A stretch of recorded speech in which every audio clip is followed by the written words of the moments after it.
जय हिंद दोस्तों, मैं हूं प्रभात। पीसीएस शिक्षा के मंच पे आप तमाम अभ्यर्थियों का हार्दिक अभिनंदन है। चर्चा के मुख्य बिंदु में आज रेलवे से एक बार फिर से एक न्यूज़ निकल कर आ रही है और यह भारत के बढ़ती अर्थव्यवस्था और बढ़ते भारत का एक बहुत ही सुंदर उदाहरण है।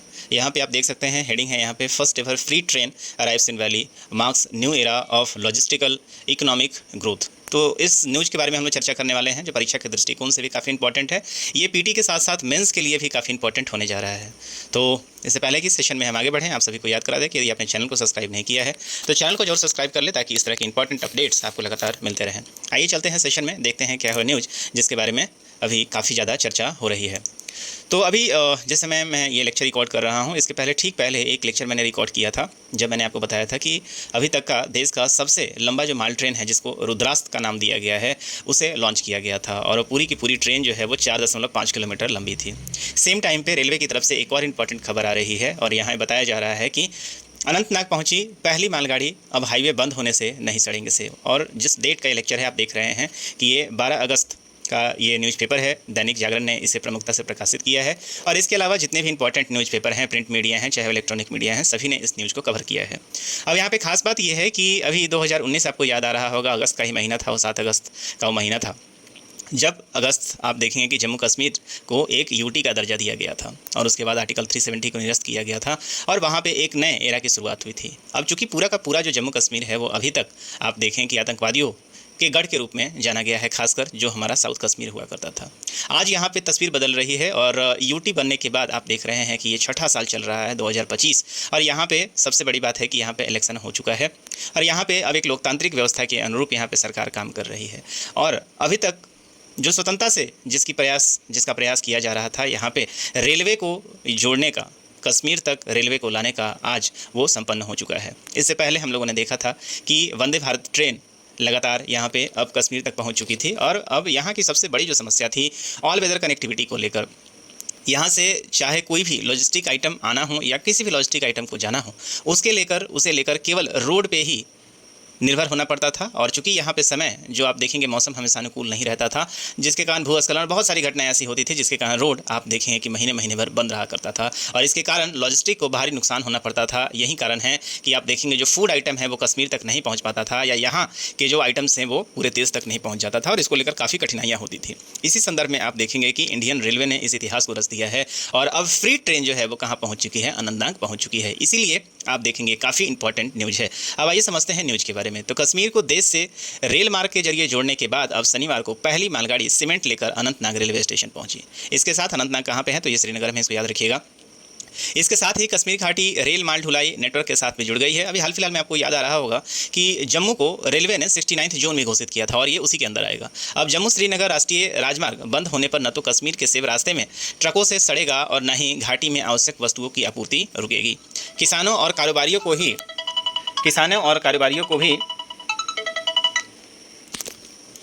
आप देखेंगे कि कारोबारियों को ही नहीं, आम उपभोक्ताओं को भी इससे लाभ होगा। यह कदम कश्मीर में कभी आतंक के केंद्र के नाम से कुख्यात रहे दक्षिण कश्मीर की नकारात्मक छवि को बदलते हुए उसे एक बड़ा आर्थिक व्यापारिक केंद्र बनाएगा। प्रधानमंत्री नरेंद्र मोदी ने इसे जम्मू कश्मीर में वाणिज्य और संपर्क के लिए एक महान दिन, ऐतिहासिक उपलब्धि बताया है, जिससे प्रगति और समृद्धि दोनों को बढ़ावा मिलेगा। रेल मंत्री अश्विनी वैष्णव ने भी इसे ऐतिहासिक उपलब्धि बताया है। यह महज संजोग ही कहा जाएगा कि अनुच्छेद 370 के निशस्त्रीकरण के 6 वर्ष भी इसी सप्ताह में पूरे हुए हैं और कश्मीर निरंतर सामाजिक आर्थिक प्रगति के साथ बढ़ रहा है। उत्तर रेलवे में अनंतनाग रेलवे स्टेशन को माल की आवाजाही के लिए आधिकारिक तौर पे खोल दिया गया है। पहली मालगाड़ी सीमेंट के 21 वैगनों के साथ अनंतनाग रेलवे स्टेशन पर पहुंची। यह सीमेंट 8 अगस्त को पंजाब के रूपनगर में स्थित प्लांट से लोड हुआ था और करीब 18 घंटे में अनंतनाग गुड्स सेट से पहुंचा। रेल मंत्रालय की ओर से अनंतनाग रेलवे स्टेशन पर माल की आवाजाही शुरू करने से पूरे कश्मीर में कारोबारी गतिविधियों को बढ़ावा मिलेगा। यह स्टेशन प्रतिदिन सुबह 6 बजे से रात के 10 बजे तक संचालित होगा और रेलवे रैक के माध्यम से सभी प्रकार के माल, पेट्रोलियम उत्पादों को छोड़ दिया जाए, इसकी ढुलाई करेगा। यह बारामूला श्रीनगर बनिहाल रेलवे कॉरिडोर के चल रहे विकास में एक महत्वपूर्ण मील का पत्थर साबित होगा। तो ये पूरा का पूरा जो न्यूज़ है आपने देखा है, यहाँ पे स्पष्ट रूप से बता दिया गया है कि जो अनंतनाग रेलवे स्टेशन है वहाँ पे अब फ्री ट्रेनें लाकर लगेगी। दिन के 6 बजे से लेकर रात के 10 बजे तक ये स्टेशन संचालित होगा और यहाँ पे लगातार गुड्स ट्रेनें जो है वो आती जाती रहेंगी। अब आप समझिए इसका महत्व आप समझ सकते हैं। इस पैरा से यहाँ बताया जा रहा है कि सामान लाने की लागत घटेगी, कश्मीर में हर वर्ग के लोगों को लाभ होगा। अब आप समझिए समस्याएं क्या थी।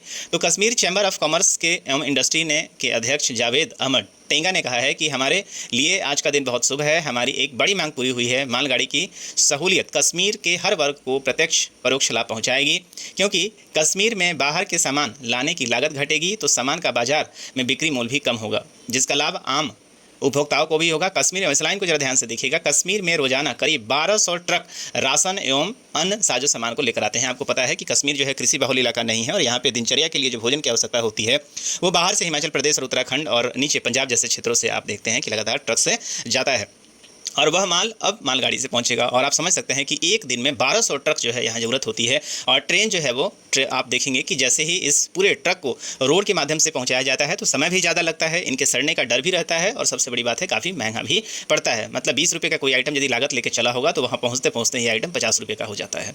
वह माल अब मालगाड़ी से पहुँचेगा। वहीं Kashmir valley fruit growers and leaders association के अध्यक्ष ने बताया है कि फ्रूट सीजन में हमें लगभग 1.5 से 2,000 ट्रक रोजाना चाहिए होता है। जिस सीजन में यहाँ पे फ्रूट होता है, खासकर जब एप्पल होता है, यहाँ पे नाशपाती होता है, आलू बुखारा होता है, ट्रकों का किराया हर साल बढ़ता है। अगर यह ट्रक रास्ते में कहीं फंस जाए तो हमारा बड़ा नुकसान होता है। हमारा सेब, नाशपाती, आलू बुखारा सड़क पर ही सड़ जाता है, जो अब सड़ेगा नहीं बल्कि दिल्ली समेत पूरे देश में समय पर पहुँचेगा और हमारा यातायात खर्च भी बढ़ेगा। अब आप देखें कि इस मालगाड़ी के शुरू हो जाने से कश्मीर के जितने भी प्रोडक्ट हैं, जितने भी फ्रूट्स हैं या कोई भी प्रोडक्ट है, वो पूरे देश को बहुत ही आसानी से और बहुत ही कम ढुलाई लागत पे मिल जाएगा। वहीं आप देखेंगे कि हमारे देश से मतलब भारत के जो शेष हिस्से हैं जहाँ से यहाँ पे कश्मीर में जितनी भी राशन के आइटम जाते हैं, सब्जी के आइटम जाते हैं, वो सभी बहुत ही कम कीमत पे वहाँ पे पहुँच जाएगा, जिससे वहाँ का सबसे बड़ी बात है कि वहाँ महंगाई में कमी आएगा। इसके साथ ही आपको पता है कि परिवहन को अर्थव्यवस्था का आप कहें कि गाड़ी पहिया समझा जाता है। जितना ज़्यादा यहाँ पे परिवहन अच्छा होगा उतना ही ज़्यादा यहाँ का अर्थव्यवस्था तेज़ी से बढ़ेगा। पर्यटन तो खैर यहाँ पे एक व्यवस्था है ही है, लेकिन उसके साथ साथ आप देखेंगे जो लॉजिस्टिक के सामान इतनी ईजिली यहाँ पे पहुँचने शुरू हो जाएंगे तो यहाँ पे लगातार व्यापार को बढ़ावा मिलेगा और यहाँ के युवाओं को वहीं पर रोजगार भी मिलेगा। तो ये पूरा का पूरा आप देखेंगे भारत सरकार का ये प्रयास अत्यंत ही सराहनीय है और यह इतिहास बदलने वाला है। यहाँ पे कश्मीर अब एक नए रूप में आपको नज़र आएगा और अब यो कश्मीर पहले आतंकवादी गतिविधियों के लिए जाना जाता था, अब वहीं कश्मीर अब एक हब आप देखेंगे कि विकास के लिए जाना जाएगा। तो मुझे उम्मीद है कि ये पूरा का पूरा सेशन आपको समझ में आया होगा और यदि समय सेशन बेहतर लगा हो तो अपने दोस्तों के बीच में भी इसे शेयर करना न भूलें। इस सेशन में इतना ही, मिलेंगे हम आपसे अगले सेशन में कुछ नए अपडेट के साथ। तब तक दीजिए मुझे इजाज़त। साइनिंग ऑफ, दिस इज प्रभात। जय हिंद।